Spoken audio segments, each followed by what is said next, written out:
me come, so wanna pull me up at them, I touch down. It's ready, me for ready for get all bad.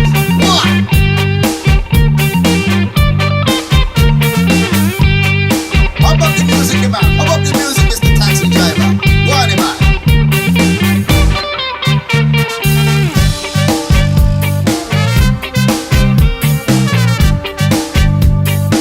That's what me like, you know? Wow! Me like to come up on the street in Thailand, in the Bangkok, yeah! ผมรักเมืองไทยแล้วมาอยู่เมืองไทยหลายปีหลายปีผมรักเมืองไทยแล้วมาอยู่เมืองไทยแล้วก็ตั้งนานหลายปีติดอกชอบใจสาวๆเมืองไทยเนี่ยก็ดูสวยดีชอบไปเที่ยวพัทยาเดินไปเดินมาเจอแต่ของดีๆไทยแลนด์แลนด์ออฟสมัยฝรั่งชอบใจ very happy ชอบตุกชอบเที่ยววัดติดใจแล้วครับไม่อยากกลับแล้วสิชอบตุกชอบเที่ยววัดติดใจแล้วครับไม่อยากกลับแล้วสิชาและไม่อยู่เมืองไทยและสนุกสุขีและไม่อยู่เมืองไทยชาและไม่อยู่เมืองไทยและสนุกสุขีและไม่อยู่เมืองไทยชาและไม่อยู่เมืองไทยและสนุกสุขีและไม่อยู่เมืองไทยชาและไม่อยู่เมืองไทยและสนุกสุขีและไม่อยู่เมืองไทย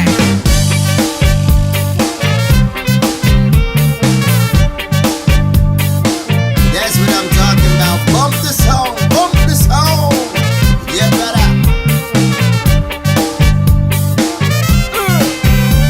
ผมรักเมืองไทยแล้วมาอยู่เมืองไทยหลายปีหลายปีผมรักเมืองไทยแล้วมาอยู่เมืองไทยแล้วก็ตั้งนานหลายปีเช้านี้นึกคลึงใจอยากเช่ามอไซค์แล้วไปเที่ยวกระบี่อันดามันละช่างน่าสนใจฝรั่งบอกอย่าไปนะ I want to see พอมาถึงฝรั่งตกใจเฮ้ยส้มตำไทยแล้วมันแซ่บอีหลีฝรั่งบอกสบายไม่พรือร้อยดีชอบกองงันชอบลันตาเช้าเรือดีว่ารังบอกข้าวที่ชอบกองงันชอบลันตาเช้าเรือดีว่ารังบอกข้าวที่เจ้าเลยนี่แหละครับเมืองไทยฝรั่งบอกตกใจแค่ของสบายเจ้าเลยนี่แหละครับเมืองกรุงถ้าเด็กชอบหลอกลุงลุงบอกจะทำยังไงเที่ยวเลยเสรีดีจังขนาดพอไม่มีกระตังก็ยังชอบกระจุยกระจายเจ้าเลยมาอยู่เมืองไทยก็เจ้าเลย I want to go to Thailand.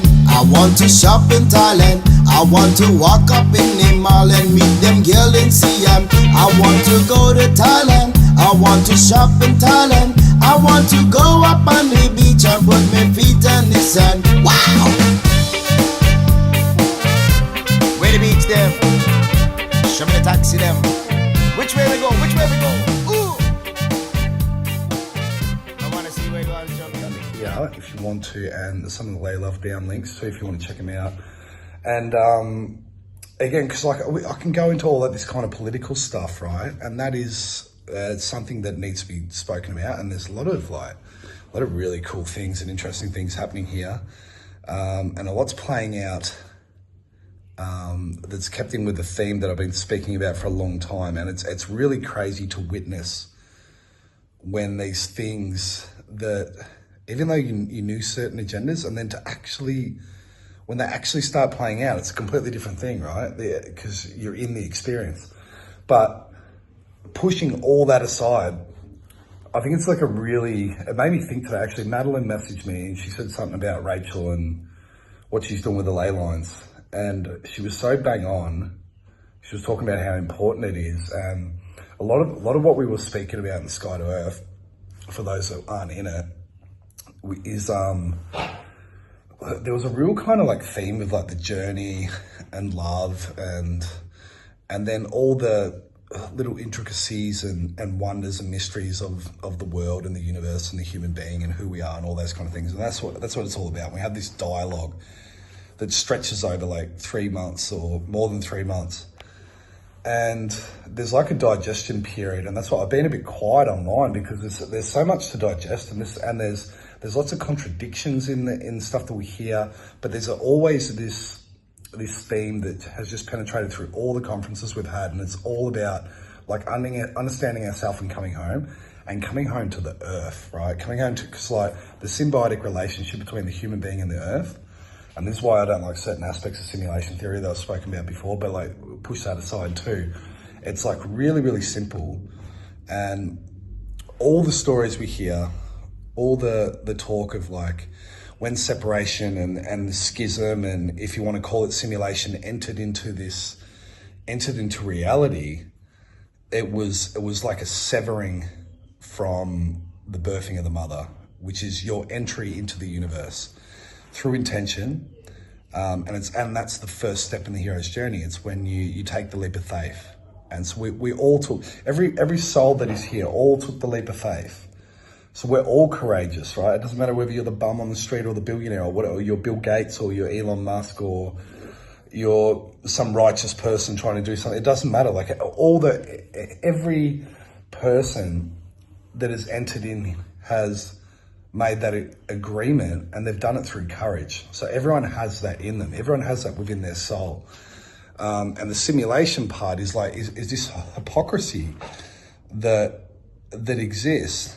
But the story, it's all a story of separation, and the return, the coming back, right? But the way to come back, and this is why it's going to be cool. I want to talk about it a little bit tomorrow, but I want to share like some of my own ley line experiences. I'm no expert in this at all. Rachel is the one that has really guided me through it and been a mentor to even like the very minimal understanding I have of it.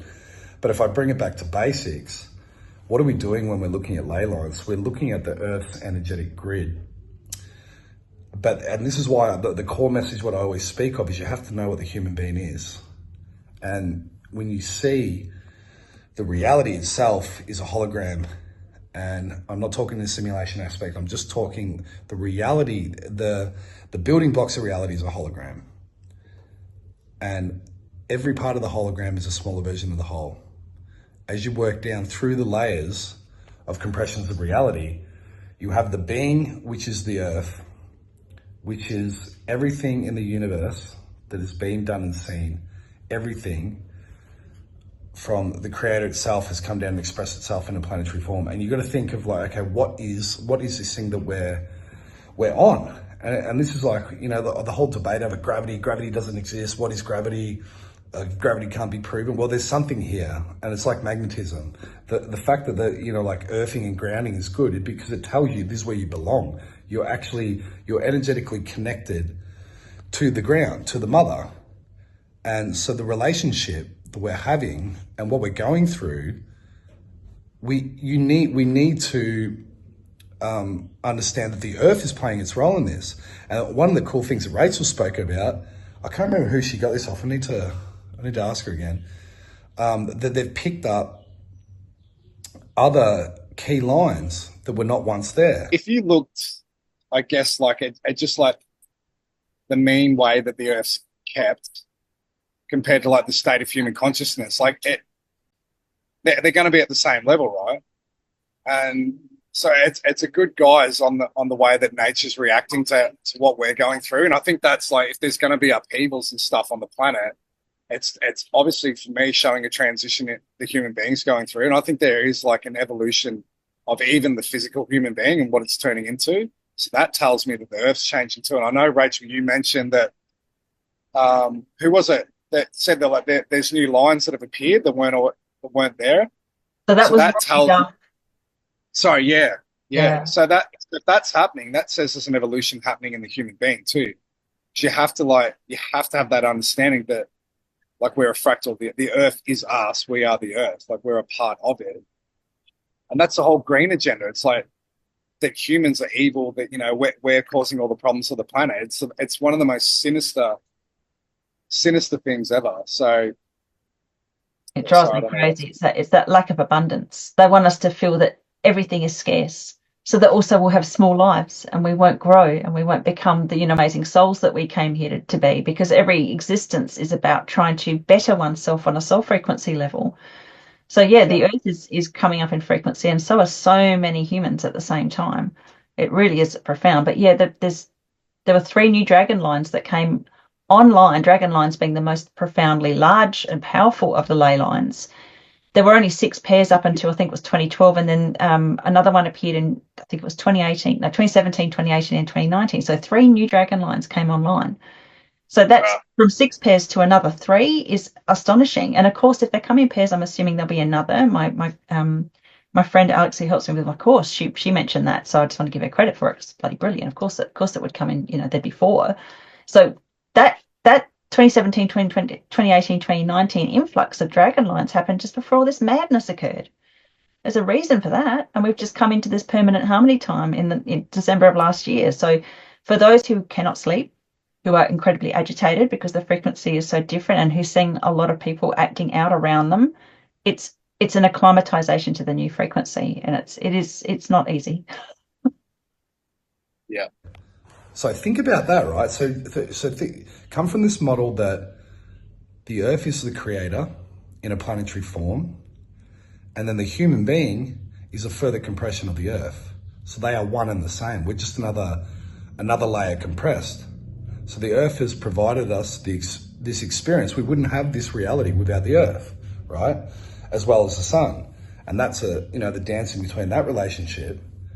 But our relationship to the Earth is that is the way home, right? And this is why we're entering into this crazy age that's going to come, and you ain't stopping this. You ain't stopping the technological revolution. And the resentment towards artificial intelligence all comes from not understanding what it is. The artificial intelligence has its own ecosystem. Humans did not create artificial intelligence. We entered into artificial intelligence. And what we're seeing now with the 3D version of artificial intelligence coming through is a further layer compression of artificial compressing itself, just like the human being does, right? Because it's mimicking reality compressions. So if artificial intelligence is so-called being birthed here by human beings, that means on another level, the birthing here is a compression. That means on another level that already existed, and another level, because it's mimicking the exact same patterns of the universe. And that's what artificial intelligence is. And it is a form of jealousy that resides in the universe too. It works through technology, but it's jealousy, right? Because there's only one way home. And the way home is through the human experience with the symbiotic relationship with the Earth. So the fact that Rachel said that there's more lines or new lines that are appearing, so this could tell us, are they new? Have they always been there? But what that tells me about us, because whatever happens to the Earth is happening to the human being. So if new energy lines are appearing on Earth and are being sensed, what does that tell you about the human being? The human being is also the same thing.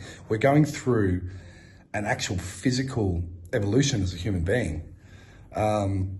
We spoke to George a little about this, and he referred to it as Homo luminous, go from Homo sapien to Homo luminous.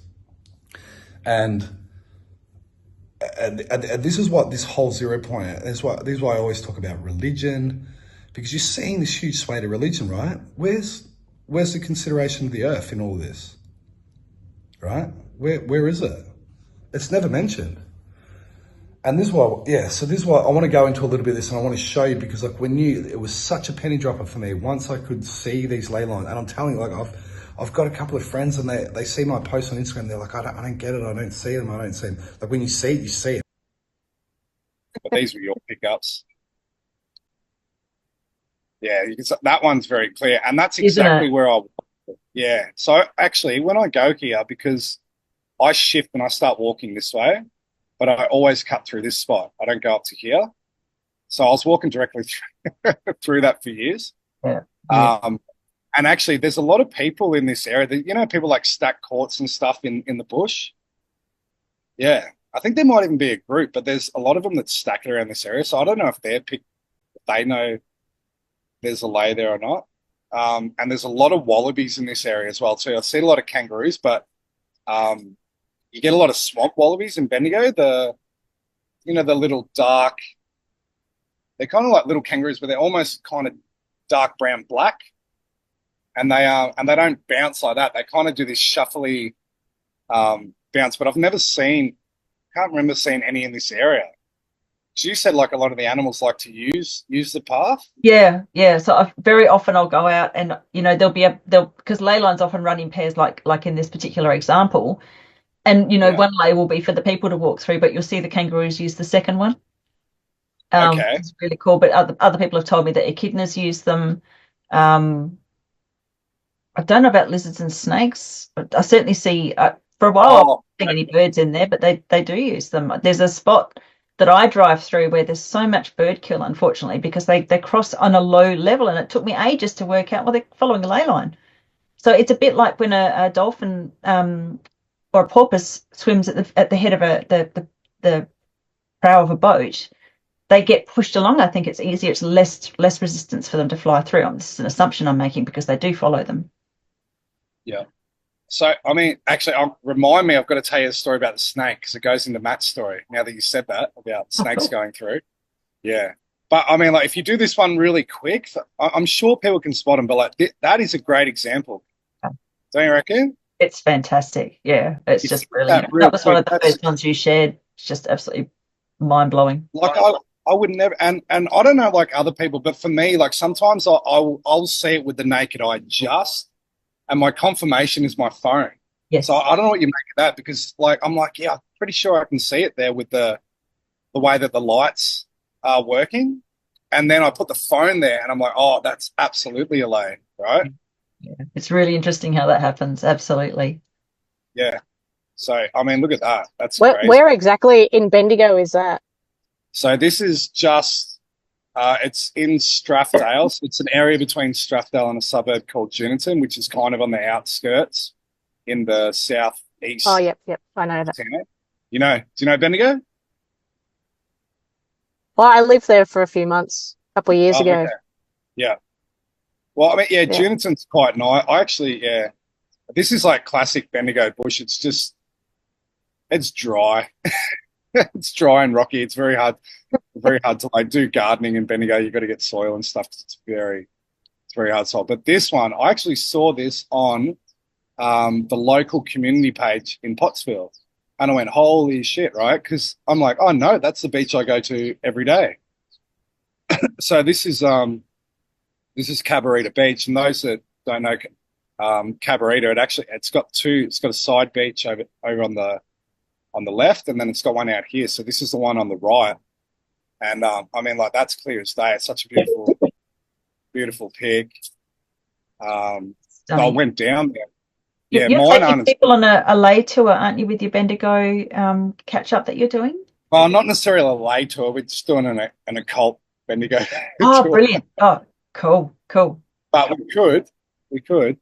Well, anyway, if you go to all those places, you'll see ley lines around all those significant buildings for sure. Yeah. Well, I mean, there's a line that runs right up the street. All the significant buildings are mostly in that one street that leads up to the fountain.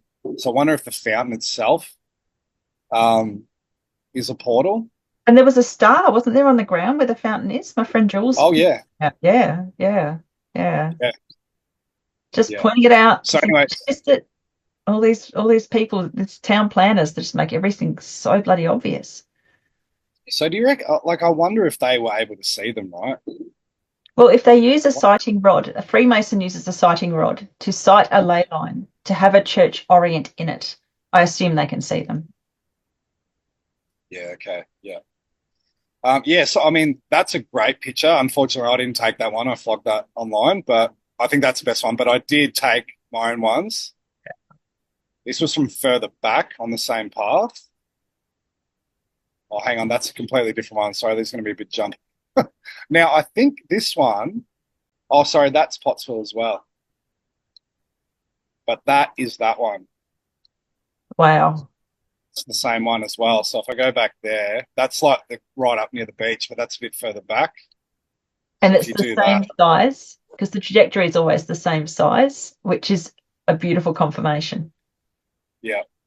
I really like this flicking back and forth. This is, doesn't that help? It does, immensely. Yeah. And I mean, look, I don't have the eye for it that you do. I almost have to like send them to you sometimes and go like, is this one? But I think I've got a bit more confident. But yeah, so that's what I said before. Like, I mean, the real clear ones I'm able to see, and then like I said before, the confirmation is like I put the camera up. And I'm like, oh, okay, there's something about like the light's different on the camera. Yeah, okay. So yeah. Yeah.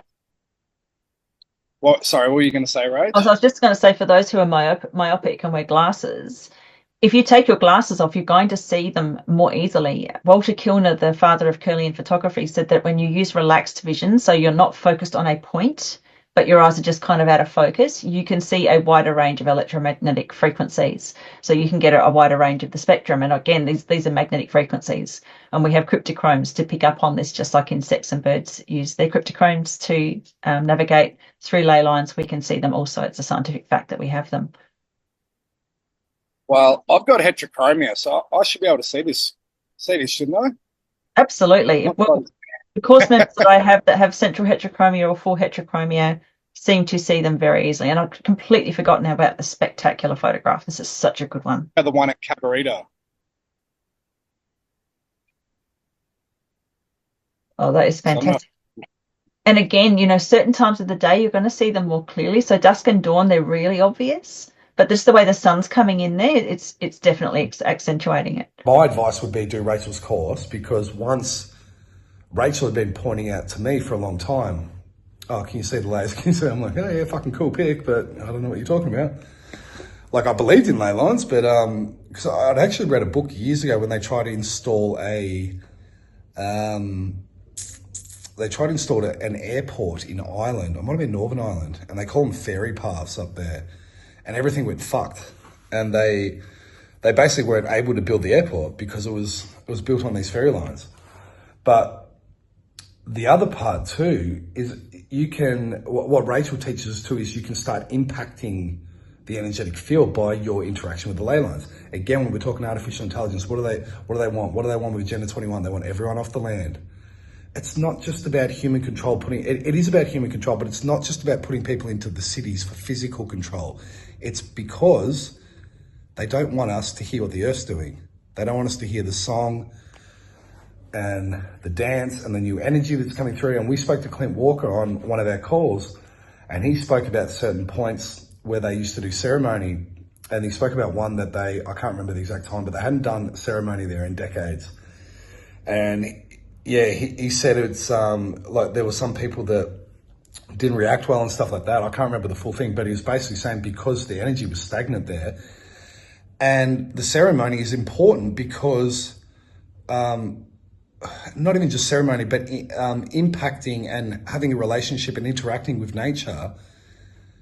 Human being, because they weren't doing ceremonies there, the energy was all stagnant. Need to be moved. You know, you don't sit in a ley line unless you're going to be doing work in there with, you know, consciously. Yeah. Yeah. And the other thing too I've been thinking about is because it's like what you do, and you've got this beautiful song and stuff that you share into it, but then so there's some sort of collective happening with the lays. And I'll actually mention that Clint Walker we had on Sky to Earth, he spoke about there was an area, he said they hadn't done ceremony there for decades. I think I mentioned in that video, and I don't want to butcher what he said, but he said like the energy basically been dormant because that the land hadn't been used. And it's the same within the body. If you're not using like a certain chakra point or whatever, like there's stuff that gets stagnant in the body, there's going to be build up until that energy needs to be released. So there's like this communal aspect, but then I think there's like an individual aspect with people connecting with the lays too. So, and it's, I guess like your relationship with the creator is also a personal one too, like your own interaction. But then he even said that like a certain tribe they've got like their song and their dance and stuff that's connected to the energy of the lay or the song line in that area. But that's like, he described it as a chapter of a song. So he said, we hold like one chapter, and then, you know, the next tribe over or whatever that intersects with the lay, that will be another chapter of the song. So we think, so no one's actually got the full song. The song's has kind of been severed, but he said they're all chapters. And it's weird because I've been looking into blockchain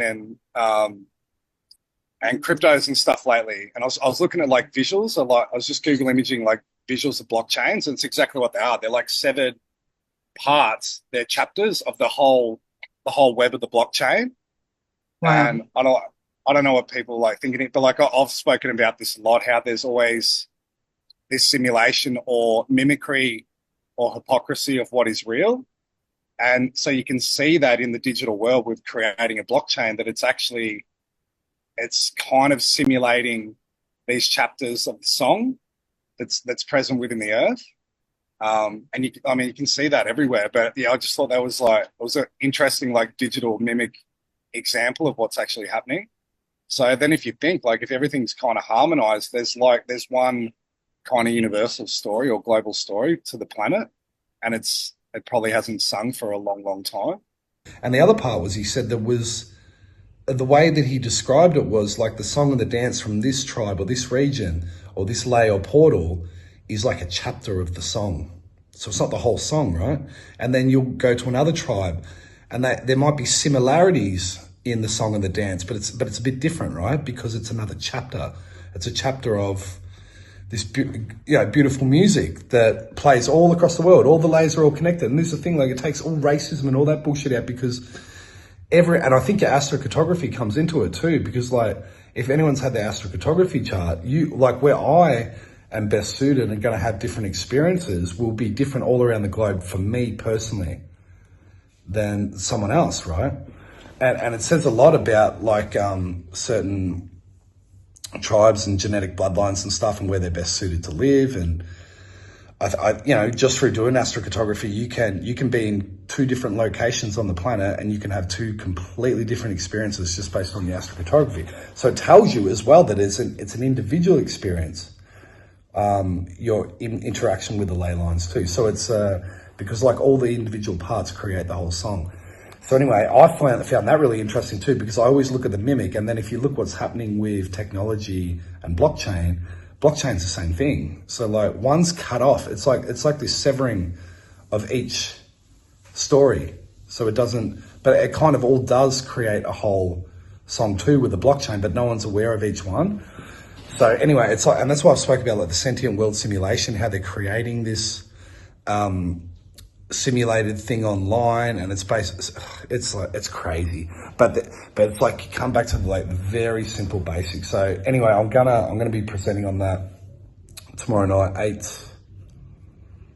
8:30. I'll leave the sign up there below. And then also, with the Bendigo event, me and Georgina, because it's our event. Georgina said it's Dale's event, and I'm like, it's our event. We've sold 70 tickets. So it's like, fuck me. Like I didn't think I said I'd be happy with 50. So we actually have room for 200. And like, if we could get over 100, that would be amazing. So it's good because it's, when I'm talking about like community and being part of the song and stuff like that we're all going to this area in Bendigo. And I'm going to make this part of my presentation in Bendigo, sharing some of the locations and the lays in that region too.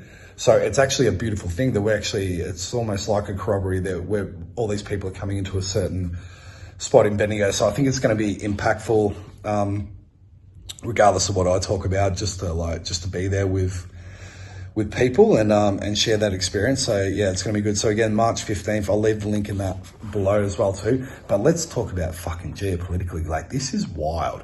And this is the other thing I'm going to go into. So I still haven't done it. I haven't given it justice, and I do want to break it down better, because it's like Madeline's been talking a lot about how this country kind of aesthetic, surface level country theme has crept in. She's been talking to me about this for a couple of years, where it's just become very trendy for the certain aesthetics of country and country music and dressing country and all that kind of stuff. And she did a really good post on it today, which I'll do it a disservice if I try and repeat what she said.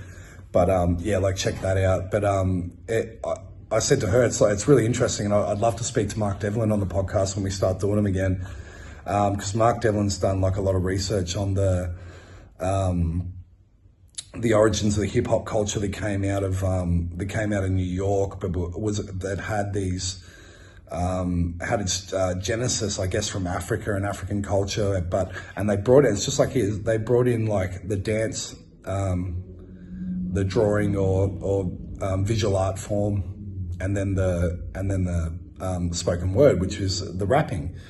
So it's this beautiful unity and trinity. And what was happening was obviously that was co-opted by like the Jewish executives and stuff like that took over rap culture or hip hop, and then turned it into things like gangster rap with NWA and Snoop Dogg and Dr. Dre and all the rest of it. and this was very intentional. And if you look at the steering of that culture from the early, like like Grandmaster Flash and Public Enemy, and some of these really amazing hip hop acts that were about self-empowerment of the black community and talking about the establishment and how they were getting screwed over, and talking about personal growth and taking your power back and all these kind of things. That was the mantra of early hip hop. And then look at it now. Look what it's fucking become.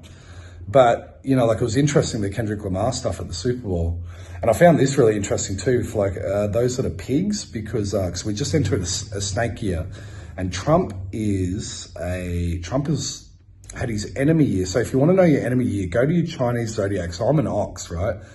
So then you have the 12 calendar like the normal zodiac, and then the opposing sign to whatever you are will be your enemy year. And I don't know how much credence you kind of want to give this stuff, but this guy GG online, he's big on it, and he gives lots of examples of how you should kind of lay low, don't try and basically you're not going to get much progression in your enemy year, which is the 6 year midpoint after your favored years. The last enemy sign combination, and this is concern to you, Elon Musk. Next enemy sign combination is pig and snake. And when you look at certain issues, you start seeing that pigs and snakes don't get along too well. Charlie Sheen, born in the snake year, married Denise Richards, born in the pig year. How'd that marriage go? Not too well. That's what happens when enemy signs get together. Benazir Bhutto, former Prime Minister of Pakistan, was assassinated in a pig nation. Found in 1947 Pakistan. She was born in the year of the snake. This is how this stuff works. If you're born 1971, 1983, 1995, 2007, it's not going to be your year. And people who were born in the year of the pig are going to take L's. This is just how it works. And my best advice to you is to lay low next year. Don't go out there and try to make big moves, because if you do, it's most likely not going to go in your favor. When you look at enemy years, it hits everybody.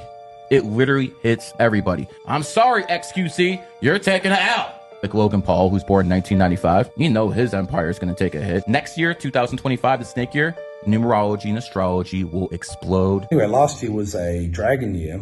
So the first one I noticed was my brother's football team's called the Dragons. They won. They should have won the year before, but then they shouldn't have won this year, and they won. And then, so I'm looking into... I looked in the Super Bowl, and the Super Bowl, Patrick Mahomes, they were expected to win for the Chiefs. The Chiefs were founded in a pig year, and the enemy of the pig is the snake, which is we've just entered into the snake year. Patrick Mahomes, the quarterback, is a pig, and his enemy is the snake year, which happened this year.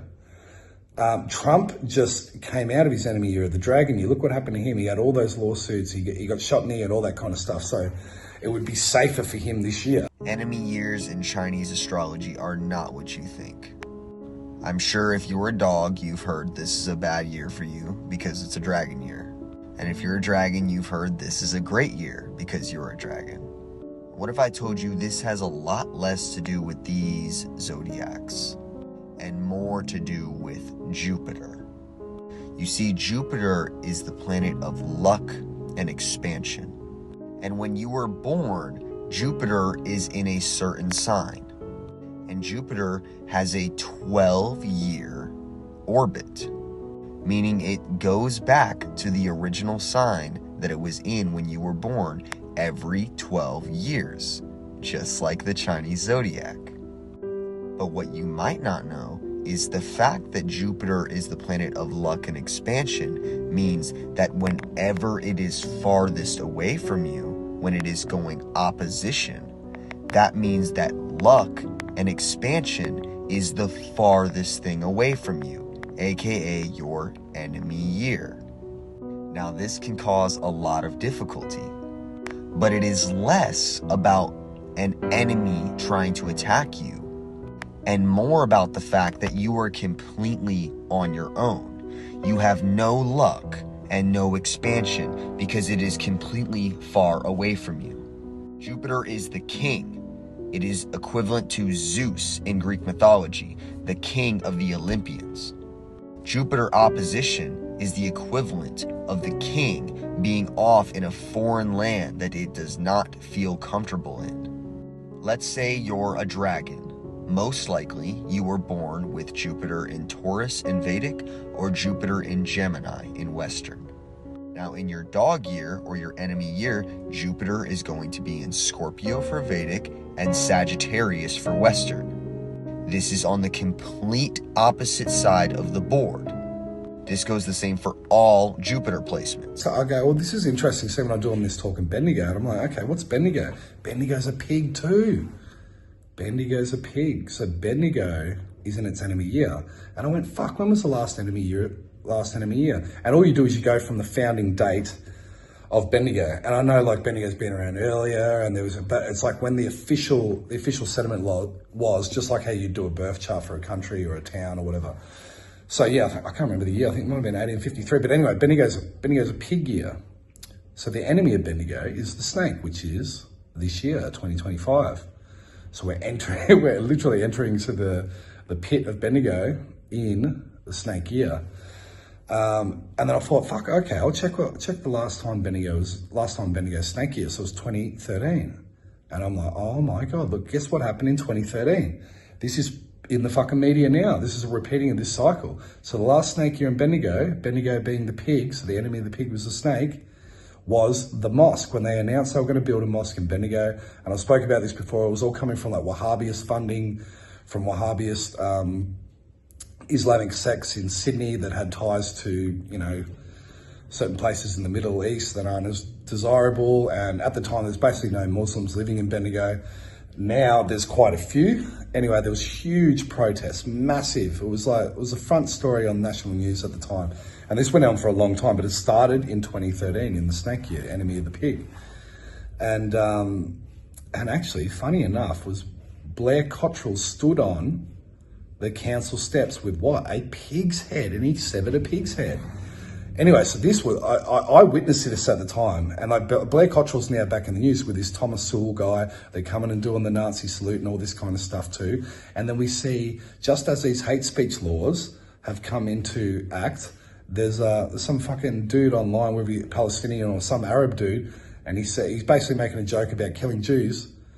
Like purely, it didn't even take a week for them to attempt to justify, and that tells me that like they know how bad these hate speech laws are. We need some sort of incident to justify it. Like, I don't know if that's true or not, but like, fuck, it's pretty convenient that happened. And then who shares it? Avi Yemeni. So anyway, it's going to be a tough year for Bendigo. And I thought, well, fuck, that was the last time that happened, 2013, snake year. We'll enter another snake year. What have I been talking about for the last year? This whole cultural war thing that's going to kick off. And I don't know how much that's going to play out, but I've mentioned before the former Minister in Victoria, Tim Holding, and how they ran counter-terrorism operations in Bendigo around like bus hijackings and all this kind of stuff. I think the mosque is perfect location, especially if we obviously, I thought there would be an attack on Dome of the Rock, still could be the case, but if there's like an attack on anything else, right? And I still think part of it is going to be like some major playing out in the US of like terrorist attacks, whether they're real or not. But this could filter out everywhere, right? And I think Bendigo was prime, because I know when they were doing these counter-terrorism drills, I'm like, fuck, they're going to do it soon. But like, who knows how late it could have been planned. And then it goes into, we're now into the next snake year. So anyway, I found that interesting. But then guess what? Guess what else? Who else is a pig? Victoria. The state of Victoria is a pig. So, and the way like this GG guy talks about it is like, so he says like, if you're a pig and you live in Victoria, you're going to be more suited to that, that energy, right? Just from the birthing of that. But anyway, so if you look at the state Victoria's in now, it's fucking like, it's in serious trouble economically, and people are hurting, right? Like it's, yeah, so tough year for Victoria, I'd say too, but, yeah, so I guess I could go into all this kind of DOGE stuff. I think we'll leave that, but, like, I think the main thing that's coming out from DOGE, and like, they're showing some of the big players where the money was going. I can't remember, I'm trying to think of the name of this one. I'll put it on the screen if I can find it. There was one NGO that received more money than any, and it was in the tens, if not hundreds of billions. And it was basically the one, they do like logistics around like Africa and Haiti and all these third world countries for drugs and stuff. Because you know, people always go, oh, fine, we need to give foreign aid. Do you know what? Foreign aid goes to fucking pharmaceuticals, money laundering, drug trafficking, and arms running. That's where most of it goes.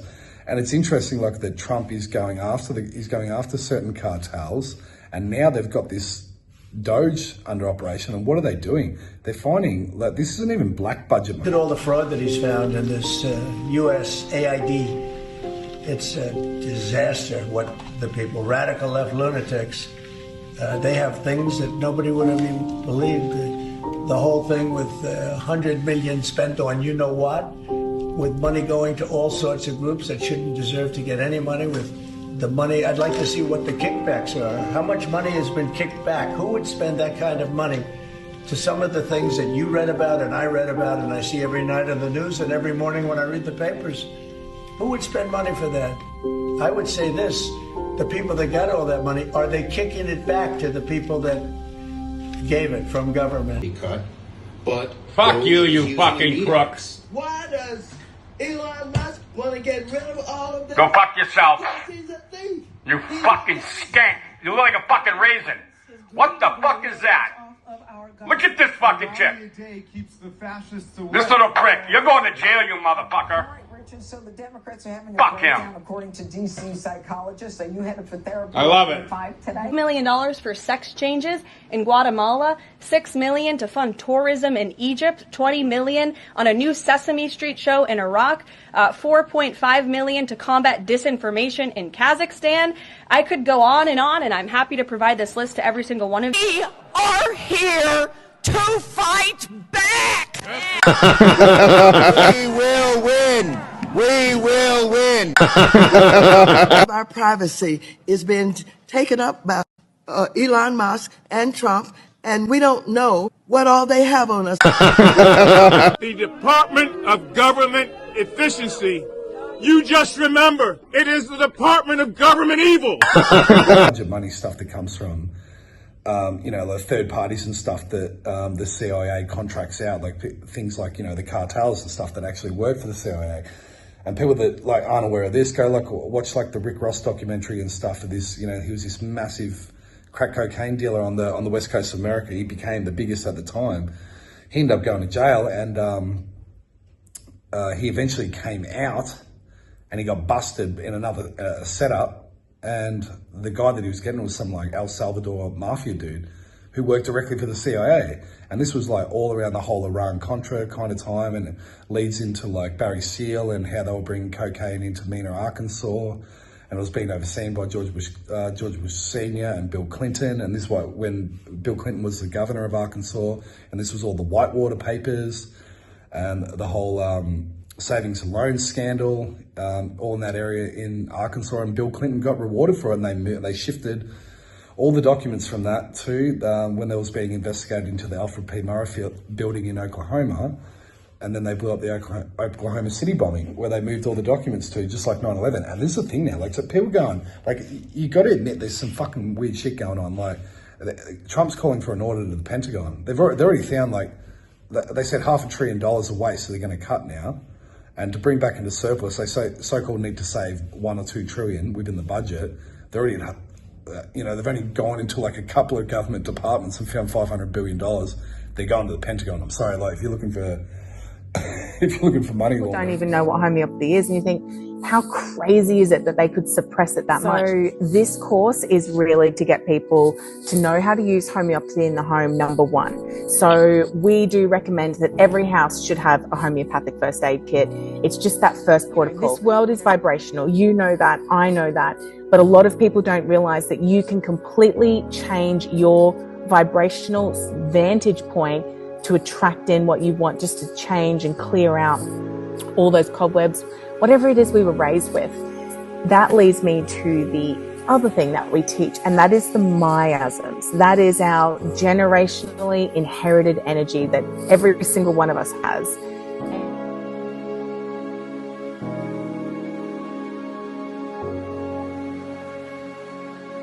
you've got specific homeopathic remedies that when you take, your field is altered.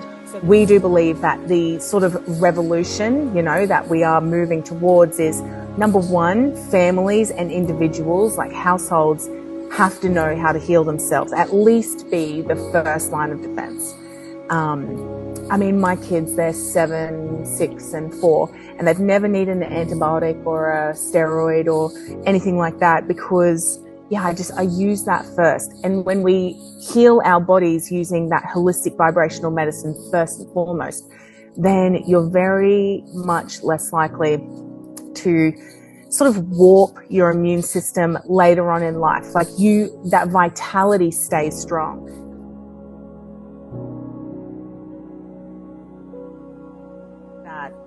In homeopathy, obviously that is something that we work with routinely, and we get results that no other modality can. That's the Pentagon. Fuck, man. Do you remember what did Rumsfeld announce? Like 1.2 trillion missing in the day before 9/11, and then they blew up the very part of the Pentagon that was going to get audited. So no one's gone as far as Trump's gone in the last 2 weeks and not been killed as president. So this brings me to my point, right? That I've been saying for years. Something else is going on, right? And I don't buy into that Trump is part of the dark occult. He's going after so many different aspects of it. And this is what I want to talk about, like in my talk when I get to Bendigo, that you need to understand mimicry and how the universe works too. I support what Trump's doing.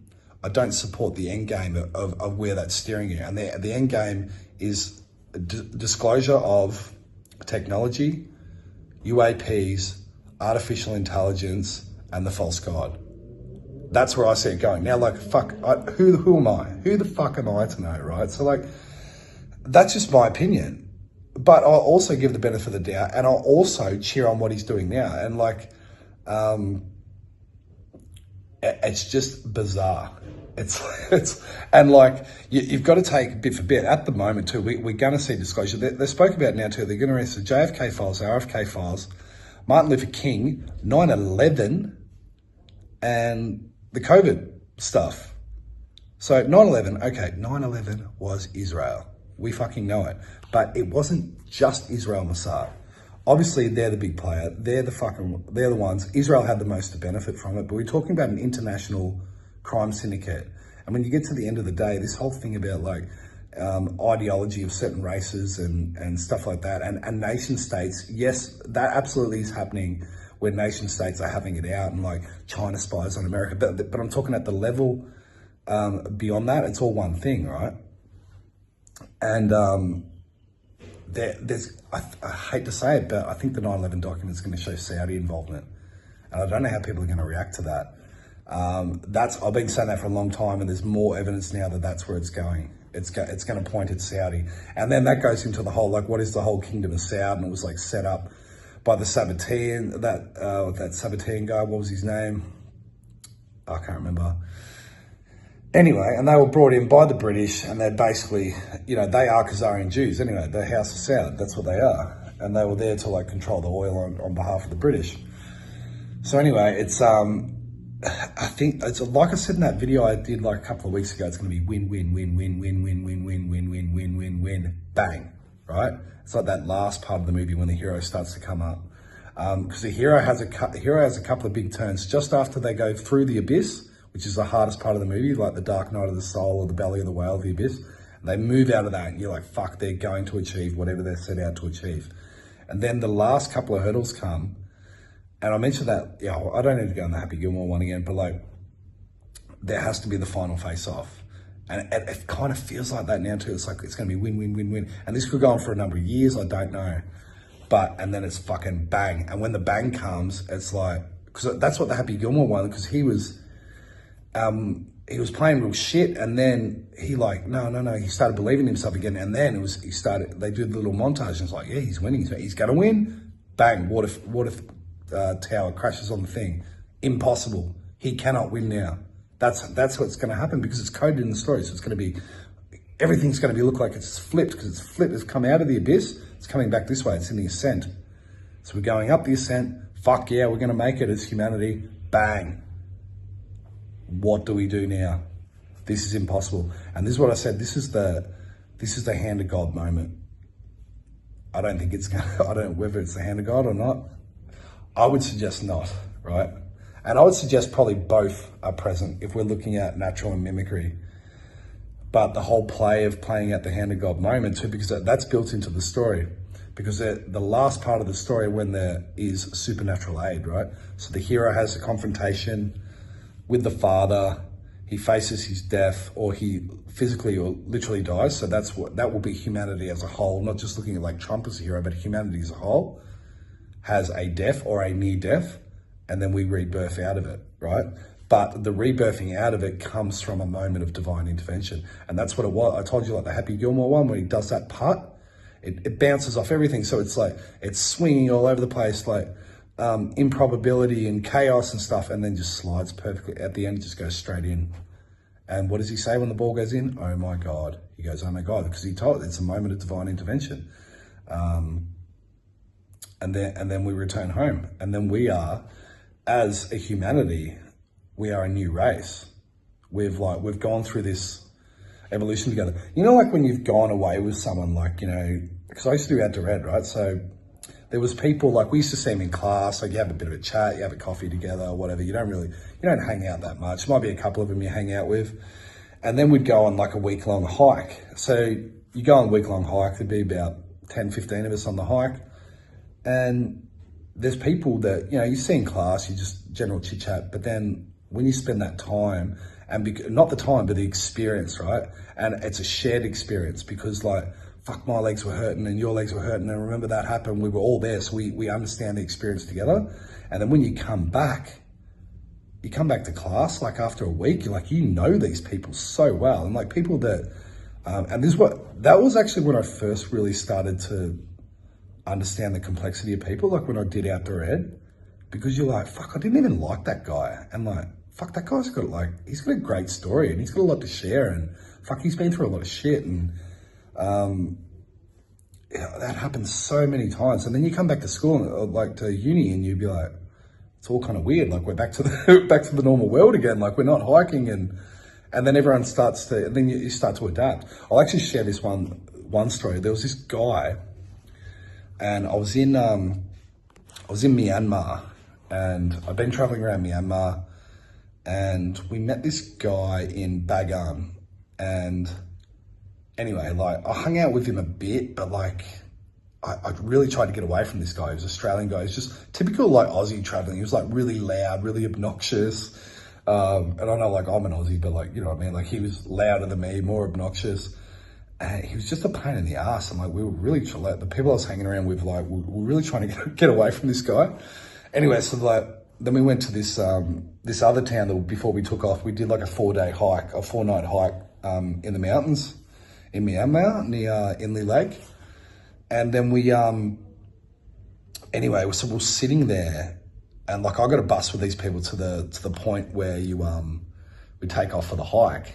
And so we got there and we were all talking about this guy. We're like, fuck man, oh my God, I can't believe he was such a pain in the ass. And like, it was really mean, like now that I think about it, but it was kind of justified because the guy, like his personality was just, it was a lot to handle.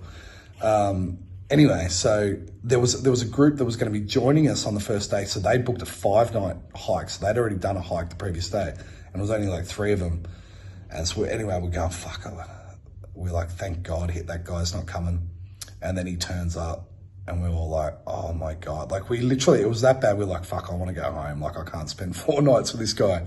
Anyway, I reckon it took, as the day went on, like I wouldn't say I warmed to him straight away. It probably was like later in the day. I started warming with him, and I noticed that this loud, boisterous dude was like, there was a lot to this guy, and he was fucking very, very smart and very wise guy. Anyway, and then we got drunk the first night. He went and bought everyone rum, and then after that we just all, it was amazing. And like this, and honestly, he became, everyone loved him. He was like, and he was so caring, and he wanted to know about everyone. But look, this was just his personality. But my whole point was like, because we went through this whole shared experience, and there was only like 4 nights, but we really bonded with this group of people. So I think this is what this is what like humanity's going to go through. There's going to be like some hand of God moment, but it's all going to be shared. It's because it's a shared experience that we're all going to progress through to whatever stage we need to be after it. But it's because everything, like everyone's awakening journey it's definitely been an individual process. But there's going to be, I believe there's going to be like some big shared experience that we can all use as a point of reference to say, you know, that was the moment that this happened, or I was there, or whatever. Do you know what I mean? Everyone can share that experience. And I guess we've had shared experiences like that with global events in our lifetime, but I think like this is the big one. So anyway, like I'm fucking, yeah, it's, anyway, yeah, so I'll leave it at that. Just go sign up for Lay Love Down. I'm doing the presentation tomorrow night. Sign up for the Zoom link. So register for the Zoom link, and it'll be 8:30 tomorrow night. And then also, if you're in Victoria around March 15, March 16, we're doing the 2-day thing. So we're doing 6 hours on the Saturday. There's going to be a lot of us now, so then we're all having dinner and drinks and stuff on the Saturday night. You can go out if you want. Maybe I'll even go out for a few drinks, or we'll just stay where we are. And then on the Sunday, we're doing like a walking tour around Bendigo, and then we're all going for lunch in the park. And yeah, it's going to be a cool experience. So I'll leave under the video, I'll leave the ticket link for that as well too. So yeah, good times, and hopefully get a new hat soon. All right, I'll leave it at that. Cheers. Because Castlemaine was a town before Bendigo. So Castlemaine's it's a beautiful old town too. Like, I don't know if people have been to Castlemaine or Maryborough, got lots of those old buildings. It's a very old town. Actually in the first ever Victorian Football League. And then supposedly a couple of women came up to Bendigo and they started finding these nuggets all lying around the ground. And then in the space of a month, there was like this mega city, like tent city there. And then within 5 years, they've built this beautiful Gothic European style cathedral. So it's weird. Like the whole thing is like the whole town is, the architecture is all done by this guy, Charles Varlin, another Mason. And so he's designed everything. So it's kind of the similar story you see everywhere. So wild. And so can you talk though about how, like, coming back to Bendigo for you, what this is for you, what it means for you to be going back to Bendigo? Because you've said a little bit here and there about how it's like completing a cycle or something, but can you just give us the juice about what this is really? Well, I have mentioned it before. It is not making it the selfish thing about me, but like this is like the big part of the talk that I'm going to give in the second half is the hero's journey. So it's completing that cycle. And part of the completing that cycle is like psychologically coming home, but also physically it can be as well too. And so it was my home for a long time, but I've noted for me, I've been back several times since I've left, and like I'll continue to because I've got family and friends there. But I've noticed like an energetic detachment, maybe not a detachment, but it's almost like an honoring of the place with like through love and gratitude. It's not like looking down on the place, or, you know, even when you outgrow a place or the energy just changes and you feel the need to leave. And I probably felt that for several years until I did. Like, I went to Europe and then I came back, and then every time I kept coming back, I'm like, no, I'm kind of done here. Not that I dislike the place. It's just like I need something else. So, and I think the more you physically leave a place and come back, you notice stagnancy with things that are stagnant within the place. And it's not because the place is necessarily stagnant. It's because you're evolving or developing. And there's a beauty in coming home. Like I mentioned that many times in movies where the hero comes back home, and the best one I like is in Lord of the Rings, where you can visibly see it in Frodo's face when they come back to the Hobbit town and they're in the bar, and he's kind of like trying to laugh and he enjoys being there, but he can't be there anymore, and you can see it on him. Yeah. And it's because he's a new person now. And I feel that's, we're not being egotistical, but like that's kind of how I feel about that place.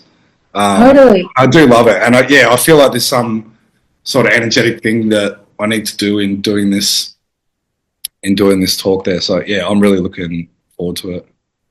That's so cool and really powerful as well, I think, because I think that there are so many of us going through something similar, you know, because we're all completing a cycle this year. It's a 9 energy year. So we're all experiencing this. We're all feeling this. We've all, over the last 9 years, like it's been a massive 9 years, huge, with the amount of people that have awoken and what's come to the surface. And we've like moved through so many versions of ourselves in such a short period of time. So many people are in this experience of like, I don't relate to any of that life that I lived before. It's like so many of us are outgrowing at such a rapid rate. So I think this is not just, you know, because it's not just a physical place too, because that feeling of mourning the past self it's present all the time, like just in your interactions with people, or like it's really hard to be authentic and genuine when the energy's changed, and it's because you've changed. Yeah, it's difficult, and like your perception of reality has changed. And I'm sure that's like the people that are going to come to the event. Absolutely, their perception of reality has changed.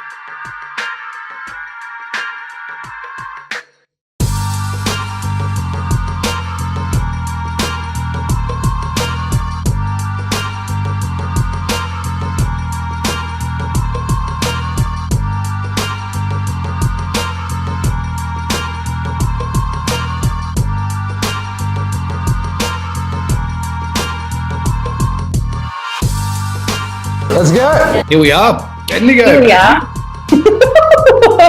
Bendigo. We're going to Bendigo.